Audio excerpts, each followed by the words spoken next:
Welcome to this week's edition of Dugout Dish Podcast. I am Andy Kirikides, joined by my wonderful co-host, Keith Glasser. How we doing? Great. How are you? Doing good. Got a topic that was spurred by a tweet, very thoughtful tweet. So we're going to tackle travel baseball, its current state of affairs, and we're also going to talk a little bit about some things to consider when you are selecting a travel team, as well as exposure in terms of when and where and how it is important and when it becomes important. So we're going to take a little bit. We're going to unpack this one. I think there's a couple different directions we might end up going, but certainly have some thoughts on the current state of travel baseball. This is not an indictment on any organization or anything like that. It's more of a current state of affairs, if you will, and talk through how travel ball has gotten to where it is now. It plays a really important role in the recruiting process. It certainly has its flaws, but I think we'll get to some important topics here, some important information, some things that I think that families can really think about, as this is kind of the time of the year where you're starting to think about what travel organization you're going to play for next summer, so on and so forth. So hopefully you guys get something out of it. Once again, we're not here to blast anybody. This is more just a general conversation of how things are, and we'll be open and honest like we always are. So where do you want to start with this one here, Coach?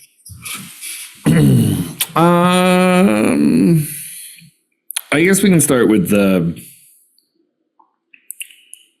actual word travel ball. You know, I think, you know, when we grew up and when we started doing this, or we started playing, and we went through our recruiting process and such. And when you played travel baseball, like, you legitimately traveled to a ton of places to compete and play baseball. You know, I've mentioned this on here before. You know, I played for the South Shore Dodgers in upstate New York, and you know, we would go into Connecticut and Rhode Island and Massachusetts, and obviously all over the state of New York. We'd go down to Jersey and Virginia and Maryland. You know, there were a lot of places that this game had taken me long before I even set foot on a college campus. And I think that in some regards, you know, for us, it was great, right? You know, think about how many guys, and I'm not just going to name drop a ton of guys, but, you know, between the two of us, there's a lot of professional and big league baseball players that we played against at the high school level. You know, albeit in tournaments or travel baseball, you know, playing the Virginia Barnstormers and the Midland Redskins and the Florida Bombers, who have, you know, since become a different team. The Long Island Titans, the Brooklyn Youth Service of the world, Team Connecticut Baseball, TCB. I'm going to drop some of those, but, you know, if you're not familiar with some of these organizations, because some of them don't exist anymore, some do, but you can kind of go look up, go look up Brooklyn Youth Service and who played for them. The Bayside Yankees and who played for them. You look up the Dodgers and see who played for them. The Barnstormers, Midland Redskins have there's a lot of big leaguers who played there. But my point in saying this is that, you know, I think the idea behind travel ball originally, when this kind of happened, was that they wanted to take some of the best players from a certain area and go tee it up against the best players from another area. And you saw how it shook out. You wanted to see who was going to be the guy, like what teams were the best, what guys were the best, and where you could go from there. And I think that in a lot of regards, and there's a lot of reasons for this as to why this happened, and we're not going to get into every single one of them, but, you know, like, travel ball has moved away from that notion of going and playing really good competition and seeing where the chips fall and who is the better team. You know, I think in some of the tournaments, you can probably argue that happens a little bit, but, you know, at the end of the day, and this is not an indictment on anyone, like, it's generally the bigger organizations that are going to win those tournaments because they have a ton of guys that they can throw on rosters. You know, it's not a one team organization that has a bunch of really good players that's going to go compete against everyone like it was 20, 25, 30 years ago. And I don't want to sound like an old guy just banging my head against the wall about, this is the new wave. But I think in this, I think development lacks. I think there's less games being played. There's a lot less actual baseball coaching going on.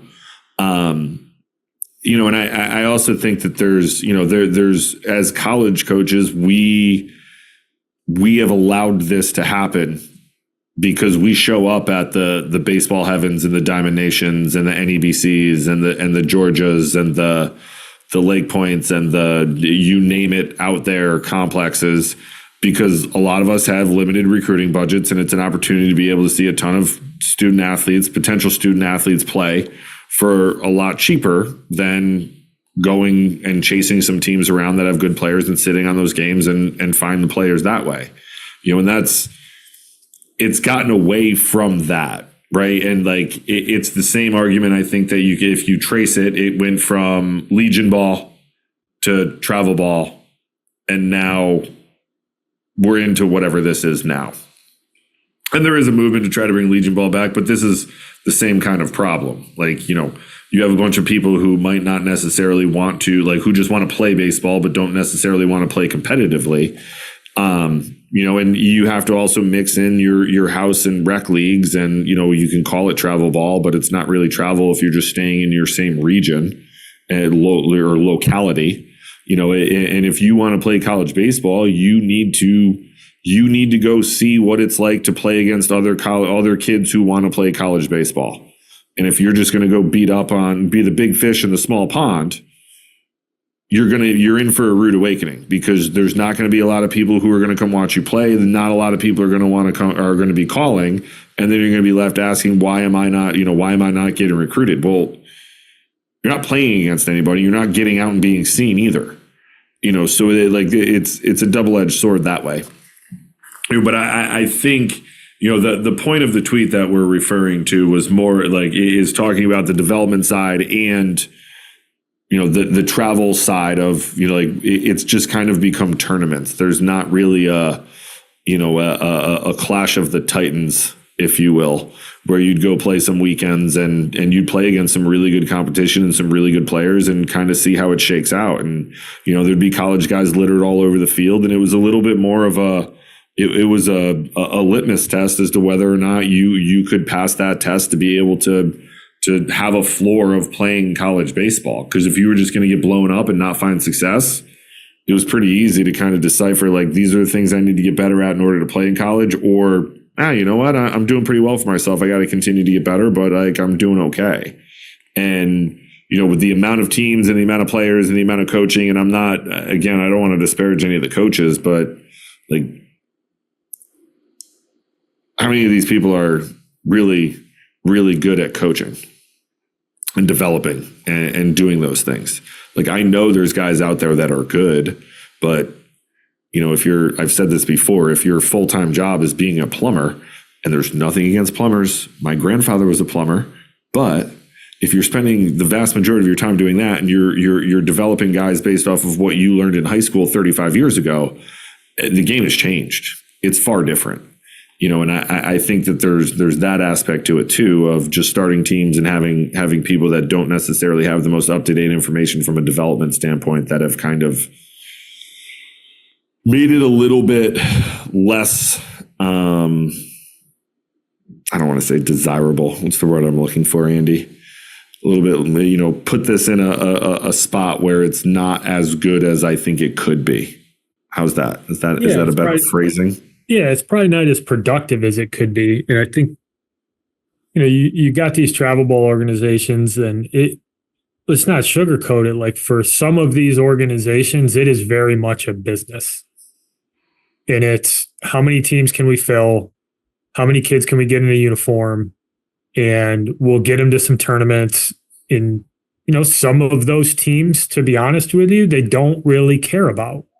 They just need those guys in the uniform, and they go and play. And they're able to say that they fulfilled their promise of being able to put them in uniform and get them into some tournaments and all that kind of stuff. And like, there is that. Like, there's no denying it. I mean, when you have teams that have, or when you have organizations that have 20, 30 teams across the country, it's tough to say that particular organization is totally bought into every single one of those teams. It's really hard.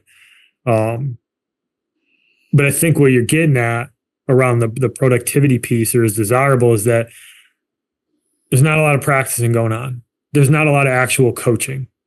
And these are generalizations. So if you're a travel ball coach and you're listening to this and you're saying, well, that's not me, well, then good. You're a part of the solution. So don't get butthurt if by what we're saying, because we are making some generalizations. But as a whole, it has gone to how many games can you pack into a weekend, and then we'll reconvene the following Friday. And there's not a ton of development work going on. It's more supervision of players and going through the process of writing a lineup versus taking the time to have a practice on a Tuesday and help these kids get a little bit better. Like, a lot of that stuff has been outsourced to different hitting coaches and pitching facilities, and like, hey, they have their place. And some of those places are as well known as they are for a reason, because they get really, really good results. And I have nothing against those guys. I think they're a really important part of the development piece. But from a travel ball perspective, it definitely has gone away from the development portion.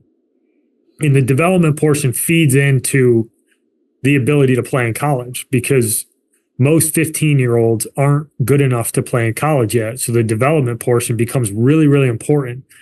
And yeah, there's a showcase portion of it. There's an exposure portion of it that is important. When that is important, and who you do it with and where you are is really what is impactful in terms of from the exposure perspective. Like, especially with the new rules, if you're a 15U, you want to make sure you're in an organization that fits what you need right now, and that you're not dishing out thousands and thousands of dollars to travel all over the country just to say that you played in these tournaments, when it may not be the right thing for you, because you need to focus on developing. You need to focus on getting better. And, flying to Georgia 4 times during the summer, and spending $6-7 a trip, and I might be lowballing that. Is that the best use of your money and time, when maybe that's the time when you should play for a team that doesn't travel quite as much, but they play a bunch of games and they practice? Maybe that's the best path forward. And I think sometimes the current state of travel baseball has sucked people into this notion that they need to wear a certain uniform and they need to play for a certain organization in order to get recruited. At the end of the day, the people you're around in the development process is going to be way more important than the jersey you wear. Yeah, if you play for Canes National and you play for their big boy team, yeah, you're going to get recruited. But those guys are playing there for a different reason, right? Almost every one of those kids has been committed as early as possible. Like, they're playing for a different reason than the kid who's trying to find his way into college baseball. It's a completely different path. It is not the same battle that they're fighting. And I think as a parent going through it, you need to really think about what's best for your son in the moment. And I think that's hard sometimes, because it's easy to get drawn into, well, this team wears this uniform, so I should go play for them because it's going to mean I'm going to play in college. Well, if you're not a college player, it doesn't matter what team you play for. You need to be good enough first. So having that honest conversation and making sure that you're using the travel ball world to your advantage, and that you're not wasting time and money because you're pursuing something that you don't really fully understand how it works. Right. And I think there's a lot more too, right? You have people that are coaching that do want to win pretty much at all costs. And you run into things, and I've seen this. Like, I've seen teams have like 6 pitchers for a weekend, and they just roll guys out for like 120 pitches for all 4 games or whatever it is. And like you start like there starts to become questions of like, what are we doing here? You know, if we don't have enough arms and we're just rolling our out arms and climbing pitch counts and doing all this stuff, like there becomes a safety component there. You know, and the other part is, you know, and again, as college coaches, we're the problem because we continue to show up to these events. But, you know, how many guys do you know that are like stay through the championship series for everything? Almost never. I don't really want to see a kid throw 60 pitches on Thursday and then see him again on Sunday. Like, you don't right, but you know what I mean? How many championship, like of all the tournaments you ever went to as a college recruiting at Vassar, William & Mary, I did it for 15 years. I can count on one hand the amount of times I stayed to watch a championship game at 9:30 on a Sunday night or a Monday night. I don't think I'll be honest with you, it's zero. Because I don't think I ever stuck around to watch the championship of the. You know, you've probably seen everything it is that you need. Yeah, like you've seen everything it is that you need to see. And you know, at the end of the day, especially if you're down in Georgia, like, and even if you're at the Super 17 at Diamond Nation or you're at the Boston Open, like there's a lot of driving going on. Not necessarily Diamond Nation, but in some regards, you know. But those are long days. You're starting at 8, and you might not be leaving the field till 10 o'clock at night, and you can see a bunch of stuff, and you might, you know, you can't stay for the championship game because you got to be somewhere else 3.5 hours away the following morning or whatever it is, and you're not going to be there to see it. So by and large, a lot of like, and look, I'm sure there's coaches out there that'll stay because they want to say they see it, and like that's fine, whatever works for you from a recruiting standpoint. But the vast majority of college coaches aren't going to stick around to watch the championship game on Sunday night at 12 o'clock. Like, not going to happen. Unless they're really bearing down on a guy and they need to make a decision right then and there. You know, so like the idea that like winning some of these tournaments, like, yeah, it's awesome. Like, you know, like we want to recruit winners, but on the same hand, like, you know, at what cost? And like when you do this long enough, you're going to be able to make a decision and see as much as it is that you need to see in a short window of time, because you have a lot of other guys that you need to see as well.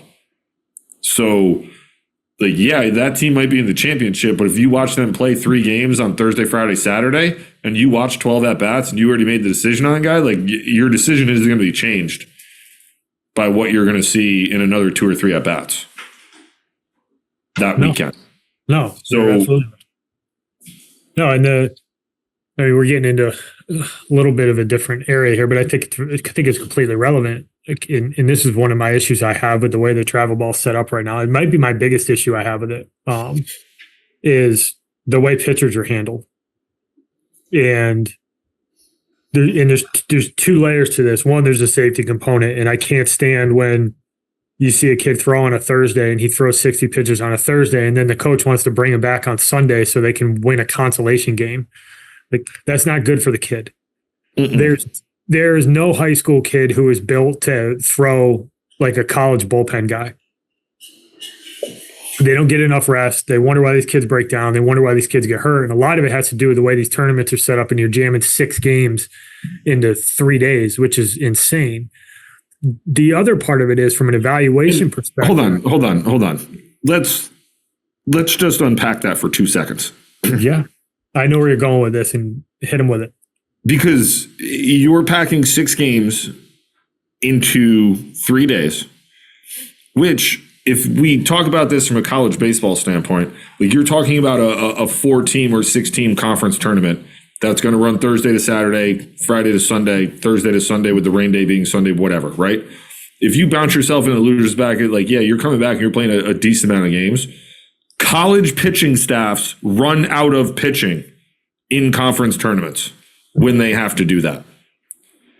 Like, unless you're a national organization, you cannot look me in the face and tell me you have enough quality pitching to safely throw all of these kids what they need to throw to get those innings. Now, understand, I get that you're playing 7-inning games and it's not a 9-inning game. Like, it doesn't sound like much, but those 2 innings, over the course of a weekend, if you're playing 6 games, that's 12 innings. That's another 2 games that you would be playing if it's a 9-inning game. So I understand that aspect of it. But still, like, we're carrying, I say we're as if I'm still coaching, we were carrying, 14 to 16 arms into that conference tournament, and we might run out of pitching. Like, you can't tell me that you have enough pitching to do it. And I think that is something in, like, how many times when you're standing at name the complex at 9:00 at night and you start talking to other coaches, you're like, yo, what are we doing here? Because we all know.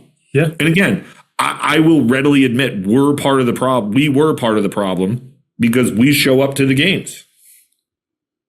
It's like Field of Dreams. If you build it, they'll come. Yeah, that's 100% true. But to your point, like, and that's what, like, I want to, like, put it in context of college. Like, you're right. Like, college baseball, unless you're in a conference tournament, and that's the only time that it's going to happen, that you would play that many games in a weekend. It's never going to happen at all. Like, you are, at most, you'll play 4. Yeah. On a regular, on what would be a college weekend. And that's only going to be early in the year, where you might play Friday night, double Saturday, single Sunday. And then it's not going to happen again until you get into a conference tournament. And even then, now it's set up to where, the bigger conferences are brilliant because, and I'm getting away from the crux of the matter, but from an explanation standpoint, they all play pool play to climb their RPIs. Brilliant move. And they don't play as many games. And it doesn't matter, because if you lose, well, we lost to the number 5 RPI. Our RPI is going to climb. So it doesn't matter. But that's not happening in travel baseball, is my point. Yeah, and it's, I'll get to the second point of this. But it's kind of a catch-22, because you want kids to compete and you want kids to win. Right? Mm-hmm. You want kids to want to win. And, like, winning is important. Like, don't get it twisted. Like, that was what we did for 26 years, is you try to win, and you try to win any way you possibly can within the boundaries of the rules. But travel organizations are trying to win these tournaments at the expense of the kids. And that's a problem. Like, winning the Super 17 at Diamond Nation doesn't mean shit. It doesn't. And to your point, if you're going out of the World Wood Bat in Georgia, there's like 10 teams in the country that can win that thing. Mm-hmm. And it's because the Canes show up with, and there's other teams like the Canes. I'm just using them because everybody knows who they are. The Canes show up with 14 ACC and SEC position players, and then they got 14 arms that can all go 4 innings at a pop. Nobody's throwing. Those guys, they are not taking Florida State's number 1 arm and throwing him on Thursday for 60 pitches and then bringing him back on Monday night so he can throw another 40 out of the bullpen so they can win the. They're not doing that because they got to answer for it. So they're equipped for it. These other teams that have good players and they're trying to win these things, you can't sacrifice the health of the kids. The other thing, from a coach's perspective, and this always broke me about these tournaments and it sucked, is that, hey, he's going to throw 2 innings in this game. And then we're going to try to bring him back on Sunday. It's like, and I'm thinking to myself, like, shit, man, can't you just throw him for 4 so I can get a legitimate look at him? Like, I want to see the kid compete. Like, I want to see him get in a jam. I want to see him, can you hold velocity through 70 pitches? What happens to you when you get a little bit tired? And that's all. So in a weird way, you're sacrificing the health of the kid to try to win a tournament. But I can make a legitimate argument that you're actually selling the kid short from an evaluation perspective, because now he can't prepare. You can't get on a normal freaking schedule throwing if you throw twice every weekend. You can't have a good week to build up to your start like you would do for any college pitcher. There's no consistency. Well, and to your point earlier about not practicing, like, what's your bullpen schedule and stuff look like in between those starts? Zero consistency. And, and then you wonder why when you show up and, hey, he's 3 to 6 and you show up and he's 2 to 4. Well, he's been throwing a lot. Well, that's whose fault is that? Yeah. No, you're because there's, at some point the adults need to be the adults, and sometimes you have to take the L in order to protect the kids. And it happened when it happened when I coached. Like, there's been plenty of times in my career where you had to sit somebody down to protect them from themselves. Like, yeah, they want the ball. Yeah, they want to be out there. But it's not in the best interest of the kid, nor is it in the best interest of the team to have them doing out there, because they can further injure themselves, which then puts them out longer. Or they're playing at 50% and that they're not going to be able to do enough to help you win. And if you give them a week off, they can recover better and then be able to come back at 100% and play and be a lot better for you. And you just keep tearing it down the line. And I think that we lose sight of that at the level, because there is, the exposure piece is a giant piece of the travel ball world. That's why people want to go to these tournaments. That's why they want to do all this stuff. But then, again, to your point, hey, he's only going to throw 2 innings here, and then we're going to hope to bring him back. Well, if you don't bring him back, and this is the other part that I was trying to get to earlier too, and I don't necessarily know if I did a great job. Our schedules from, your recruiting schedule is kind of set up. I mean, it fluctuates week to week, but, depending on what you need to see. But if I'm going to a tournament and I'm going to be there Thursday, Friday, Saturday, and I have an event that I have to be at on Sunday, well, that's great, man. If you bring him back on Sunday, I'm not going to get to see him. And, whether you do or not, I'm not here. And, if he's really bad for 2 innings or doesn't really doesn't show me enough, I can go find another guy who's 3 to 5. And, to your point, you are doing the kid a disservice in doing it that way, because you're not giving them a fair shake to be able to be evaluated. You could show up on Sunday to the event you're planned at being at and see 5 guys that are 83 to 85 and watch them throw 4 innings, and 3 of those guys better than the guy you liked on Thursday. And who knows, maybe if he did throw 4 innings, you like that kid more.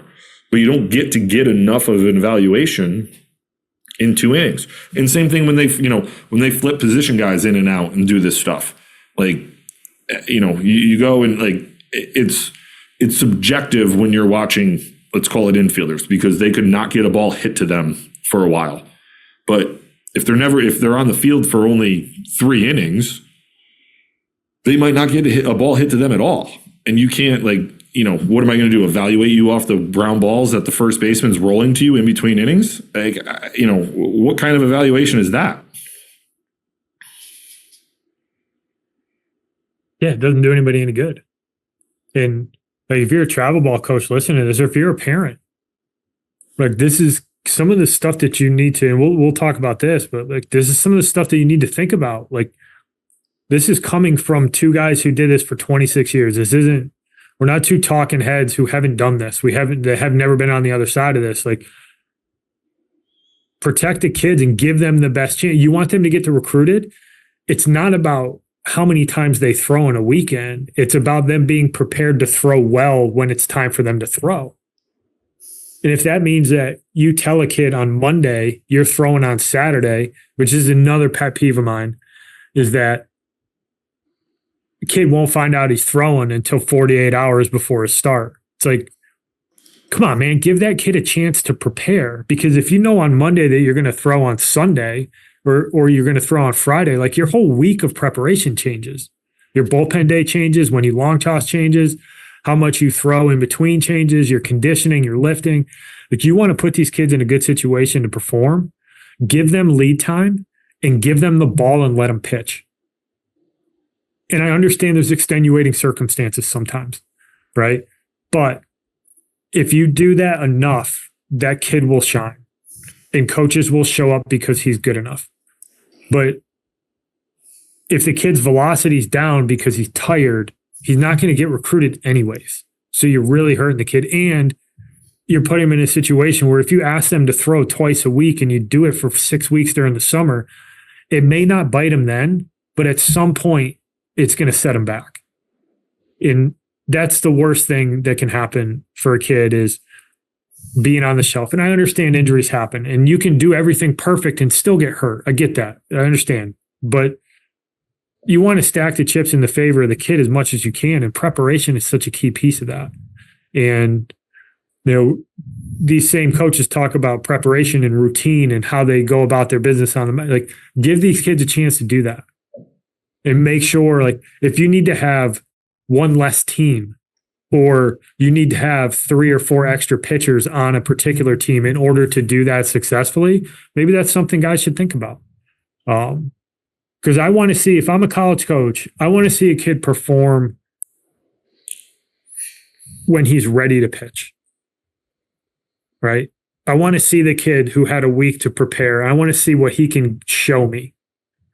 I don't want to have to guess and get some excuse. Oh, well, you know, he threw at a camp on Wednesday and we brought him back on Saturday. Like, that's a you problem.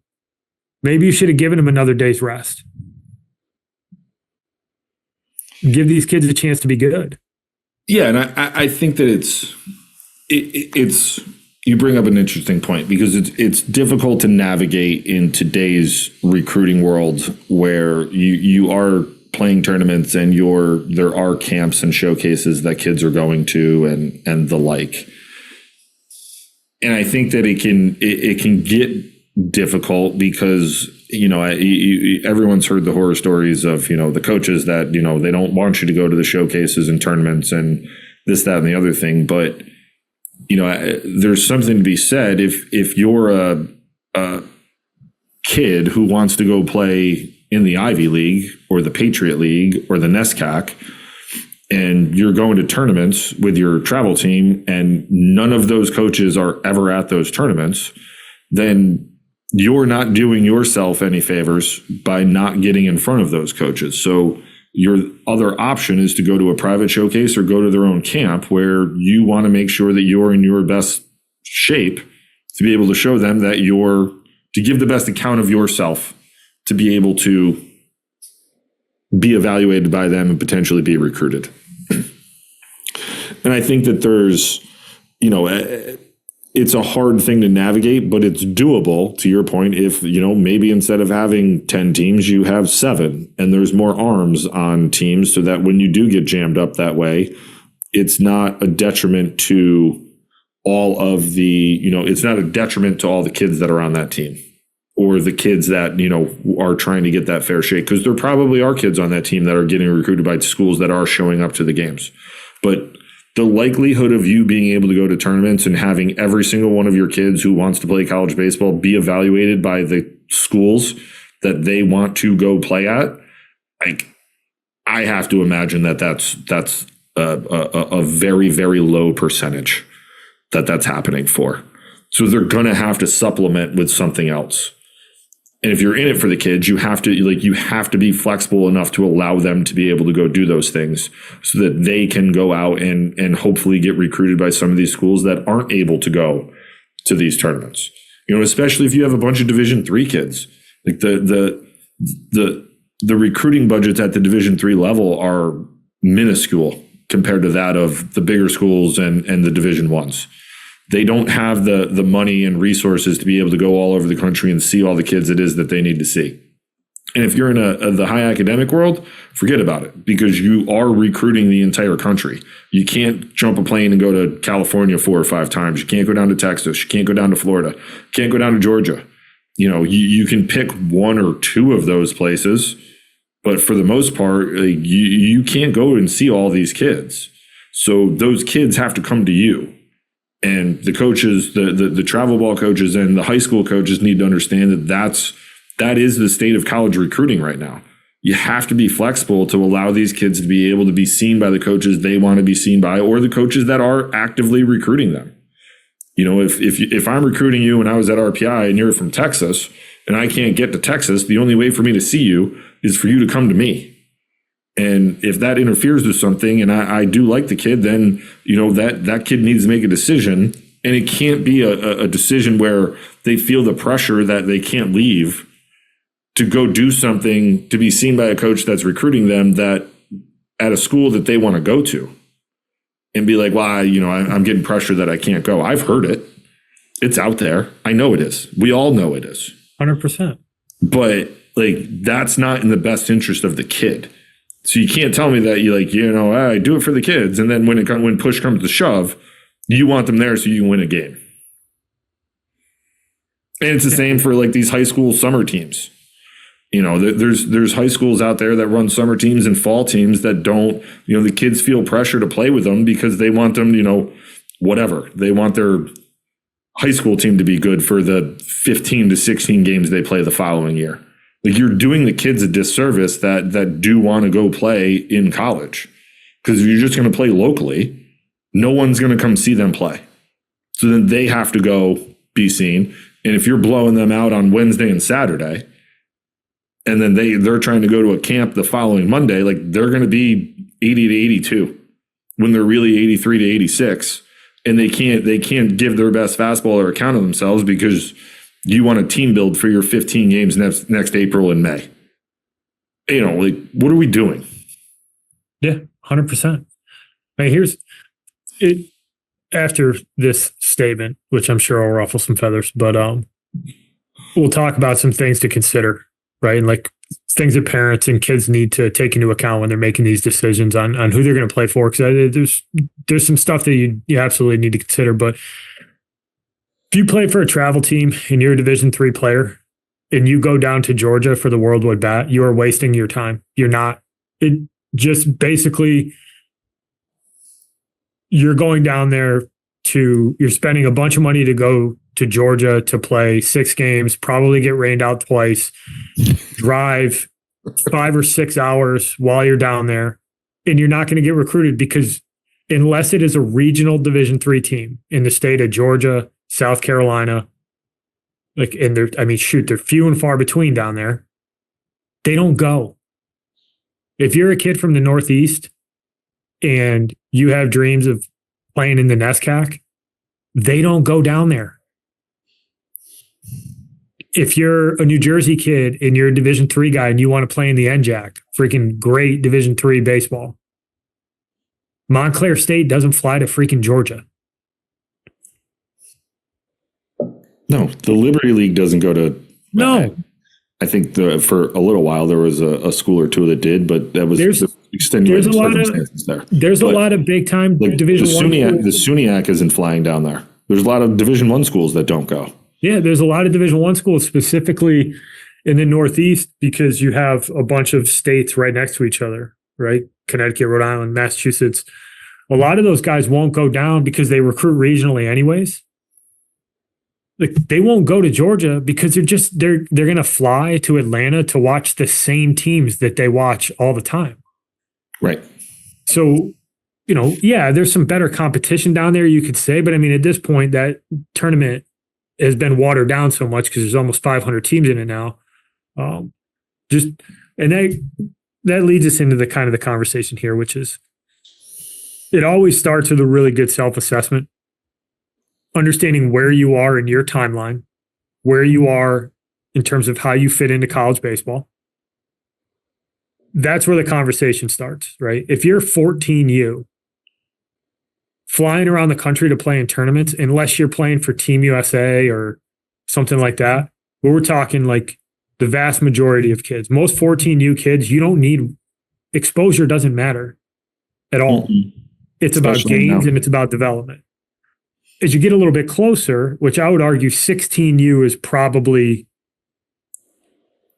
when you need to think about, am I playing for an organization that is going to help me, right? And a couple of things that come to mind when I think about are they going to help you is, do they practice? Where do they play? And does that schedule line up with what you want out of it? Right. And this is where the assessment comes in, and it's really, really important, is that you may want to play in the ACC, but if you're not an ACC player, playing down in the Carolinas may not be the best move for you. So, oh, well, they go to Cary. Well, that's great. But if you're not a guy who can play at a school who's going to be at Cary, don't be fooled by the flashiness of a schedule. Oh, well, they play in Hoover and they play in the BCS down in Florida and they go to the World Wide Bat and they got an invite to the PBR. It's like, that's great. But if you're not at that level, or you don't want to play in that region of the country, that schedule doesn't help you.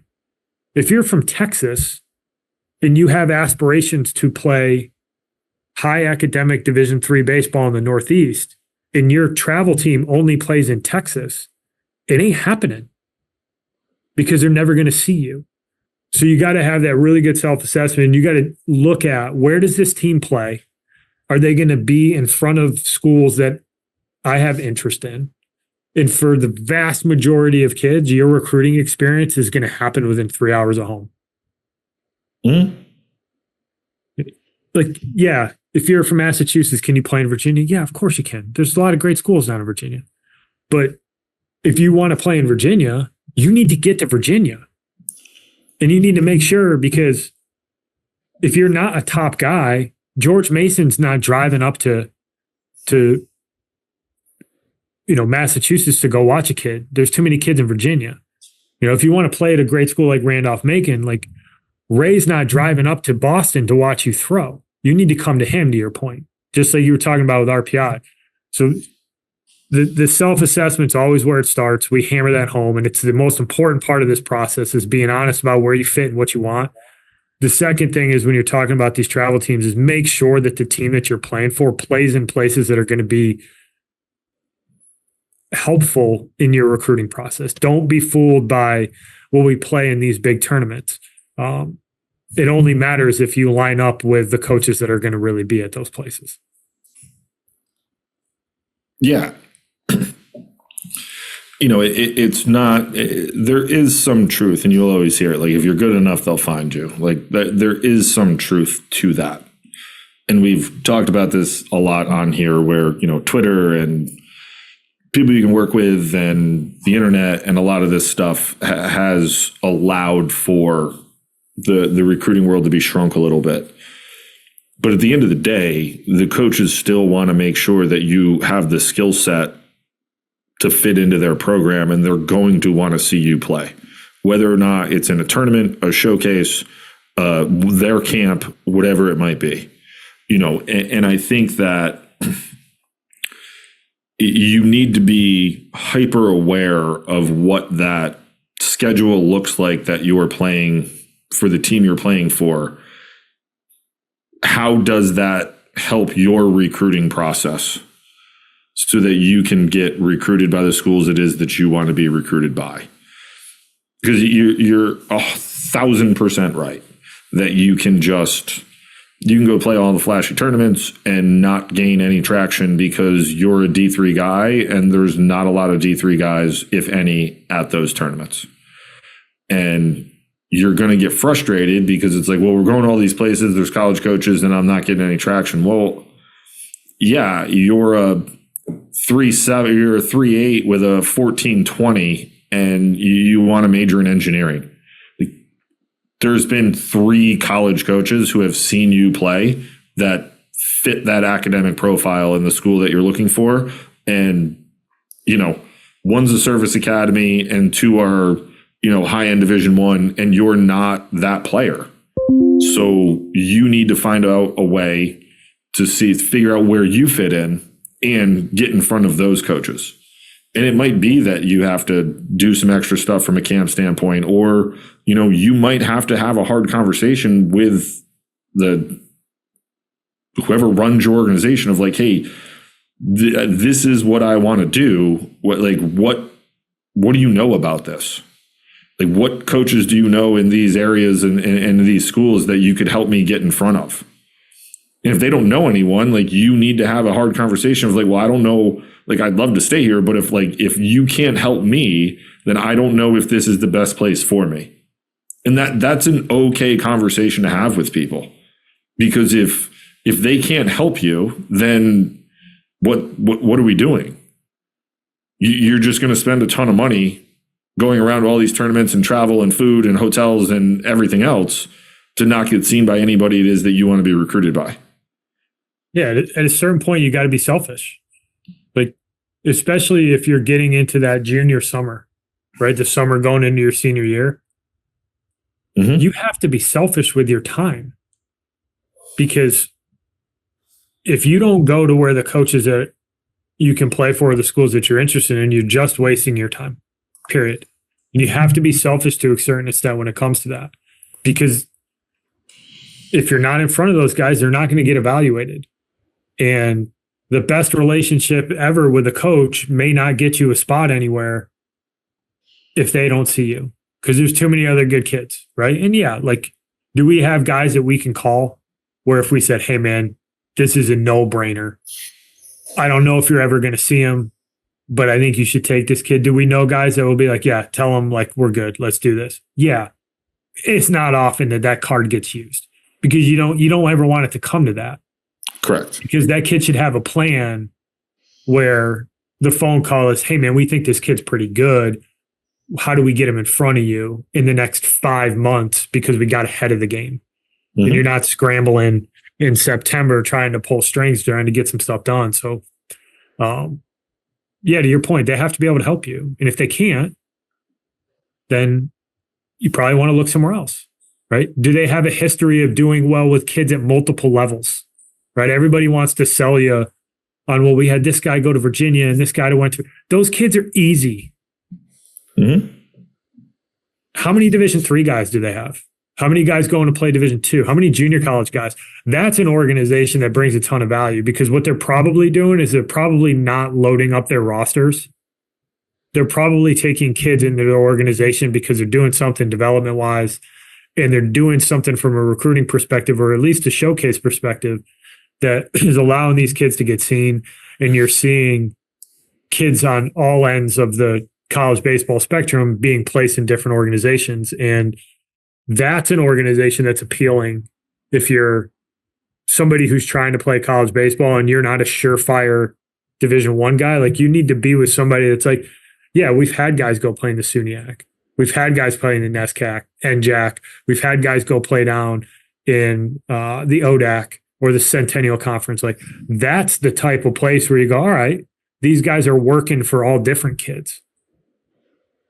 I think most organizations should be judged on that, and not how many superstars do you have, but how many kids did you get to college at any level?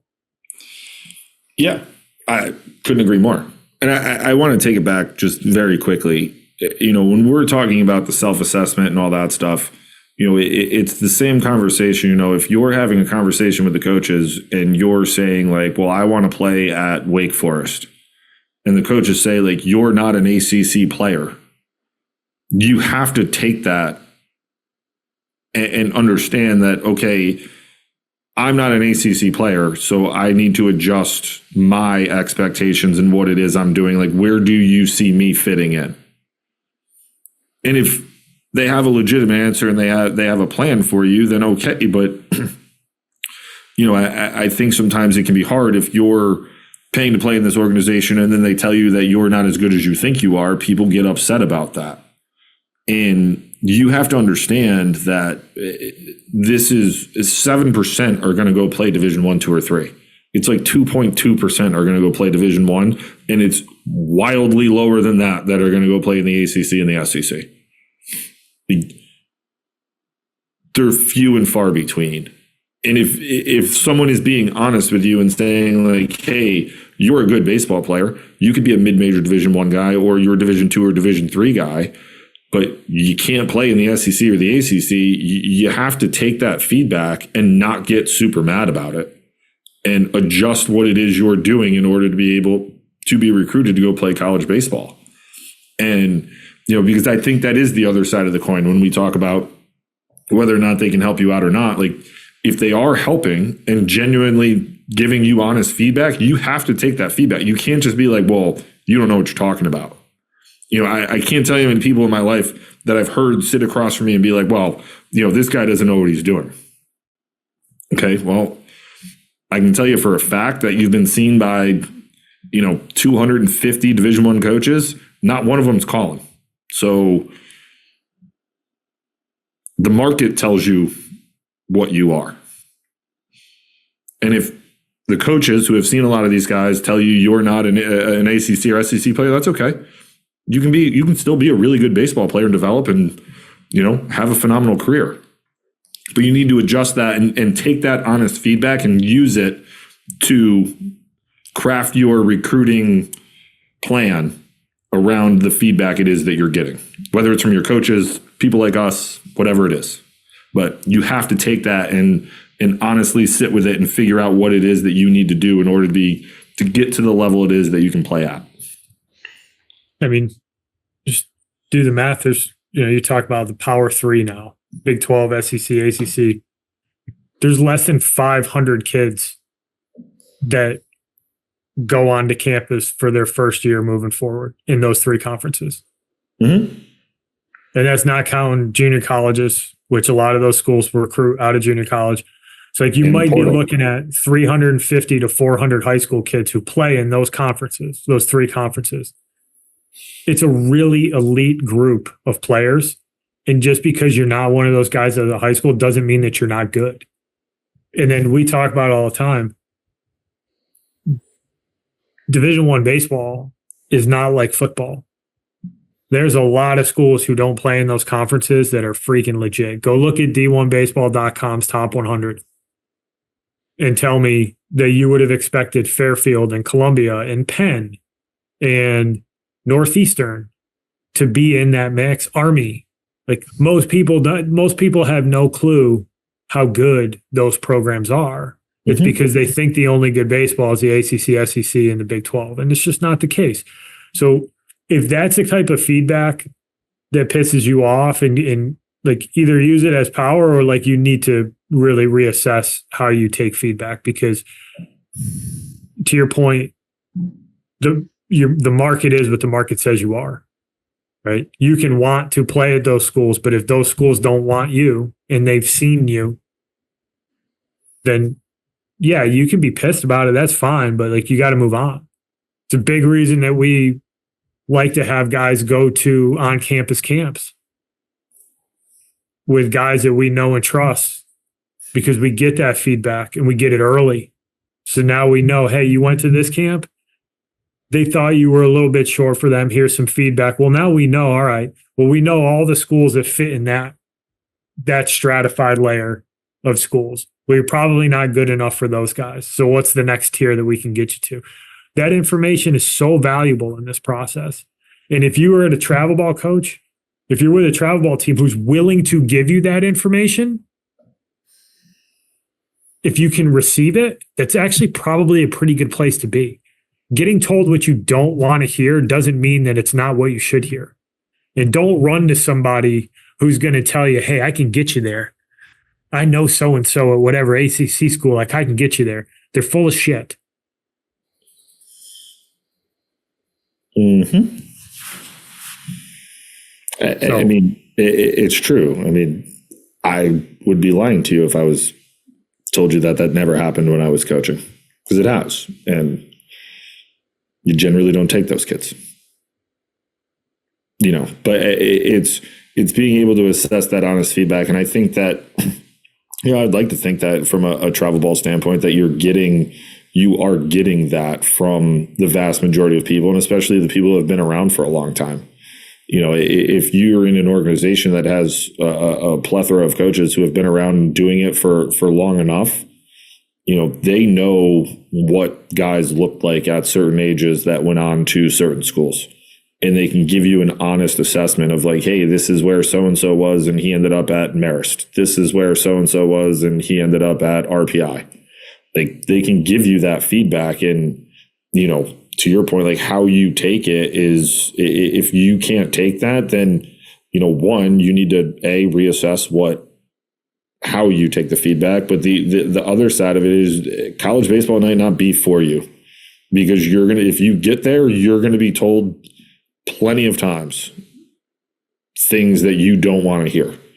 And if you just go in the tank and you can't handle it, and it affects you in a way that is detrimental to how you can play baseball, and it's just a coach telling you like, hey, you're not good enough right now, and these are the things you need to work on, and you disagree, and I think I should be doing this, well, like, it's not going to end well for you, and you're likely going to not play, and then you're likely going to end up in the transfer portal, and then you're not going to have a place to play after that because you have no stats and nobody wants to deal with it. So understanding that and working with that as you like at a younger age can set you up for a lot more success moving forward, not only in baseball but in life. But if you're paying these organizations to help you and expose what it is that you do so that you can get recruited, like, you also need to understand, like, ask where they see you fitting in. Where do you see me playing college baseball? This is a dream of mine. This is a goal of mine. This is what I want to do. Where do I fit in? If you don't like the answer, like, I don't know what to tell you. You can't tell me you want to go, you can't tell me you want to go play at Vanderbilt and, you're 80 to 81.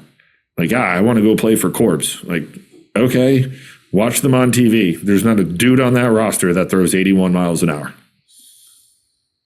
He's crafty though. He can really spin it, and he locates. Yeah, that's great. So is their guy who throws 91. Right. So you see the guy that throws 92 with an 89 mile an hour slider? Like, yeah, that dude's crafty too. He throws his off-speed stuff faster than you throw a fastball. Like, let's have a little bit of self-awareness here.